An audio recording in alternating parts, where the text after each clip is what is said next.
Zee 24 तास एक पाऊल पुढे। 20 वर्षांपूर्वी झालेल्या साखळी बॉम्बस्फोटात सर्वात अधिक बळी गेले ते सेंचुरी बाजार इथं कारमध्ये झालेल्या स्फोटामध्ये। या स्फोटाने 113 जणांचा बळी घेतला तर 227 जण जखमी झाले होते। आज 20 वर्षांनंतर याच ठिकाणाचा आढावा घेतला आमच्या प्रतिनिधी दीपाली जगताप यांनी। 20 वर्षांपूर्वी मुंबईत झालेल्या साखळी बॉम्बस्फोटामधला 5वा स्फोट हा वरळीतल्या सेंचुरी बाजार इथे झाला होता। याच ठिकाणी एका गाडीमध्ये स्फोटकं ठेवण्यात आली होती। त्याचा प्रचंड मोठा ब्लास्ट झाला, ज्यामध्ये 113 जणांचा मृत्यू झाला तर 227 जण या स्फोटामध्ये जखमी झाले होते। इथे जी दुकानं होती त्यालाही स्फोट जाणवला। ही सगळी जी दुकानं आहेत या सगळ्या ब्लास्टमध्ये उडाली होती आणि अनेकांना या ब्लास्टचा फटकाही बसला होता। असेच जखमी एक जे त्यावेळेला झाले होते ते आपल्या सोबत आहेत, आपण त्यांच्याशी बोलणार आहोत। मला सांगा की 93 साली जो ब्लास्ट झाला होता इथे, त्यावेळेला तुम्ही इथेच होता, दुकानात होता, काय परिस्थिती झाली होती? ॲक्च्युली 2:40चा दुपारीचा टाइम होता आणि अचानक मोठा ब्लास्ट झाला।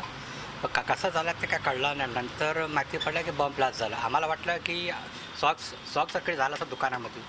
आम्हाला आवाज पण आला की आमचे काने पुरं आरपार फुटून गेले होते आणि मग माहिती पडलं की आम्हाला वाटलं की शॉक सर्किट झालं आहे आणि त्या धूर होता एकदम आतमध्ये आला सगळं काढा आणि मग माहिती पडलं की बॉम्ब ब्लास्ट झाला। लोकांनी सांगितलं तेव्हा माहिती पडलं आणि त्याच्यामुळे माझे मोठे भाव बी याच्यामध्ये वारले त्याच्यामध्ये आणि कस्टमर होते ते पण वारले आणि पुरं संपूर्ण दुकान आमचं पुरं नुकसान झालं आमचं। जेव्हा बम विस्फोट झाला ना तेव्हा बेस्टीचा बस पण उभा होता, 3 किंवा 4 बस पण उभा होता।